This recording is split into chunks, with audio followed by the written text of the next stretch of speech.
couple of weeks ago, I decided to revamp my old desk space. I used to always love my old setup, but given how much time we spend indoors now, I quickly grew tired of what I had, and I knew I needed a change. I didn't go too fancy. I wanted a new laptop stand, I already had a wireless mouse, and all that was left was a wireless keyboard, which is what brings me to make this review. My needs aren't overly complex. Most of what I do you can consider casual computer use, meaning surfing the internet, watching videos and entertainment, or editing the occasional video. Considering that I'm a Mac user, I first looked at the standard Magic Keyboard. This is not to be mistaken with the recently released Magic Keyboard for iPad. Now, the classic Magic Keyboard runs for about $120, but after doing some more research, I found that the Logitech MX keys was only $10 more expensive and had pretty good reviews, so I decided to give it a shot. After about a week of using each keyboard, I'll be covering the following aspects of my experience. And just for the record, I'm not being paid to say any of the stuff in this video. Alright, let's get started. So let's start here with unboxing the MX keys for the Mac. You can see right on the front of the package here, we have a nice picture of what the keyboard looks like, as well as we have compatible works with the iPad and, just a description of the keyboard.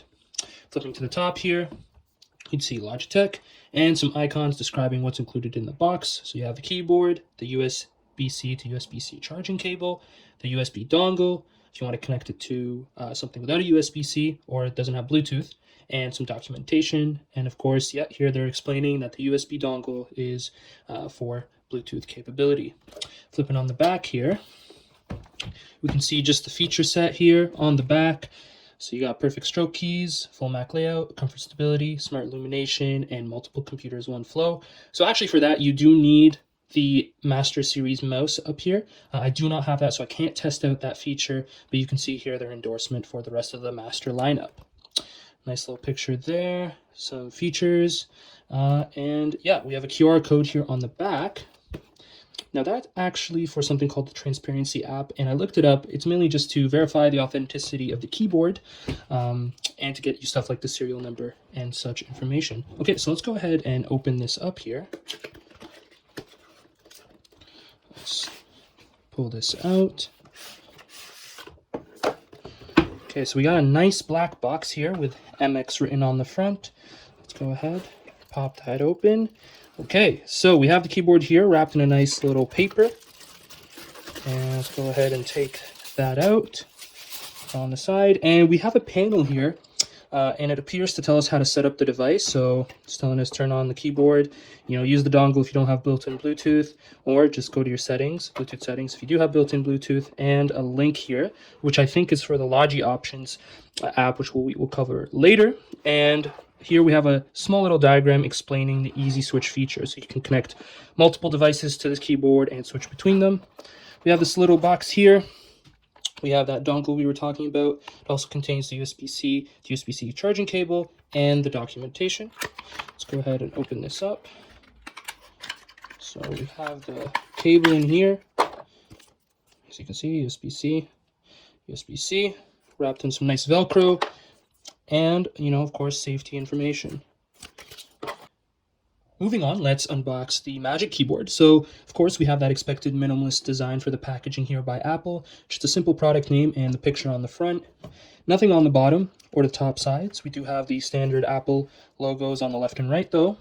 And on the back, it's pretty bare, except for the product symbols here, and a tiny little sticker explaining the requirements in order to use the keyboard, and of course, designed by Apple in California, and some barcodes. Okay, so the contents actually just slide out here. Pretty nice. You have the keyboard in there with that nice plastic wrap. Apple logo on the back there. Let's put that up here. And of course, you have documentation, so safety, and some instructions about setup, how to charge it, and a little bit of information about what some of the keys do. And we have the USB-A to Lightning cable, and I'm guessing that's to charge the keyboard. The MX keys is the size you would expect from a full-size keyboard. I have ample space on my desk, and I can actually move it up and use my 12.9 iPad Pro to write something down. useful if I'm trying to study or just taking notes. The layout of the MX keys is the same as the full-size Magic Keyboard, but not the one I have here, which is the smaller size. That means I have two control buttons on the MX keys as opposed to one on the smaller Magic Keyboard and the MacBook keyboard, as well as a different location for the function key. The keys are spherically dished to better fit the tips of your fingers, except for the top row of function keys and some of the bottom row keys, which are actually concave. You have 4 extra function keys above the numeric pad and 3 other function keys for the easy switching feature. The MX keys actually has some considerable weight to it, measuring in at about 810 grams, and with the rubber stoppers on the back, you can make sure that this keyboard will stay put. The material of the keyboard is actually quite similar to the Magic Keyboard, with that nice aluminum finish, and the space gray color matches my iPad and my MacBook nicely, and is maybe a poke at Apple for pricing their space gray model of the Magic Keyboard considerably higher than the silver one. According to the Logitech website, the MX keys has actually won a number of design awards. In my opinion, it isn't as clean as design as the Magic Keyboard, mainly due to this black bar here. The on and off switch, as well as the USB-C charging port, can be found on the back of the keyboard, and just a heads up, if you did want to use this keyboard for Windows, there is a multi-OS version sold on the Logitech and Amazon website. The design of the Magic Keyboard is everything you would expect it to be. A lightweight, minimalist aluminum design. Expectedly, it's virtually the exact same as the keyboard on my MacBook, except for the function keys at the top and the exception of the backlighting controls. You can actually almost perfectly overlay the Magic Keyboard on top of my internal MacBook keyboard. Coming in at about 231 grams, it's 587 grams lighter than the MX keys, and it's so light, I argue you could take it on the go. The width of the Magic Keyboard is almost the same as my iPad, which makes for a nice setup. And when using it on my desk, I do have a little more space to use and jot down notes on my iPad, but it's not really that noticeable. The rubber stoppers on the back are much smaller than those present on the MX keys, so it might be easier to move this keyboard around, but for the most part, it'll stay where you put it. Setting up the MX keys is a pretty straightforward task.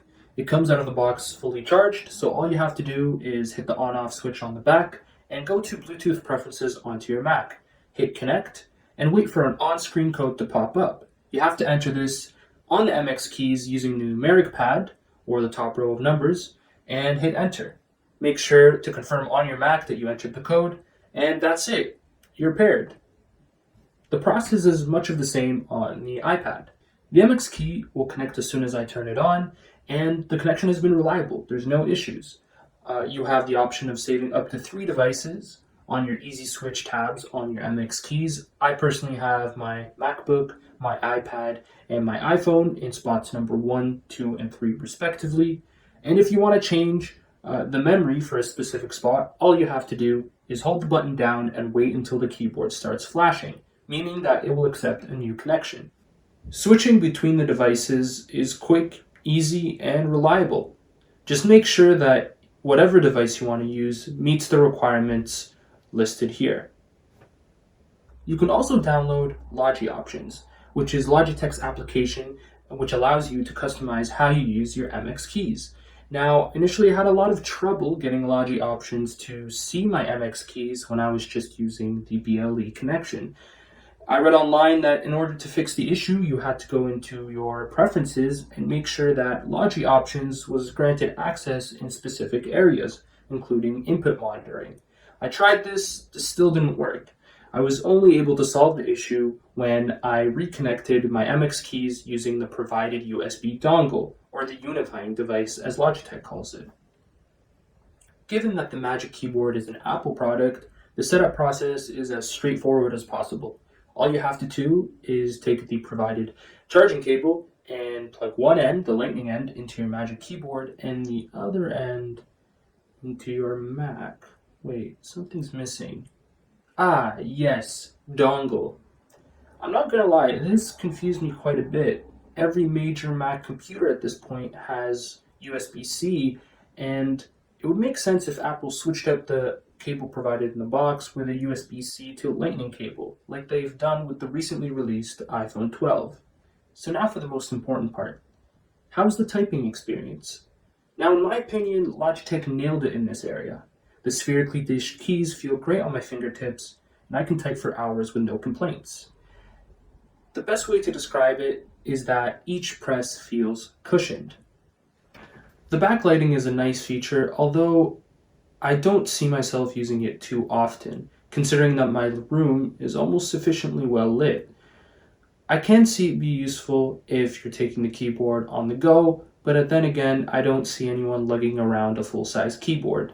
The backlighting can be adjusted right from the keyboard or completely turned off. The brightness of the backlighting adjusts depending on your environment, and the proximity sensors sense when you're not at your desk and turn off backlighting to conserve power. Conversely, if you approach the MX keys from any direction, the backlighting will turn right back on. I tried approaching the MX keys from multiple directions and angles, and they all trigger the backlighting, which is great. The extra few function keys are a nice add. F16 is the calculator button, and quickly moving down to the numeric pad, you can get some calculations done. F17 is the screenshot button. F18 is a lookup button, and F19 is a lock button, which I found actually quite useful if I was leaving my desk and wanted my work left untouched. Logitech claims 10 days of battery life with backlighting on and 5 months with it off.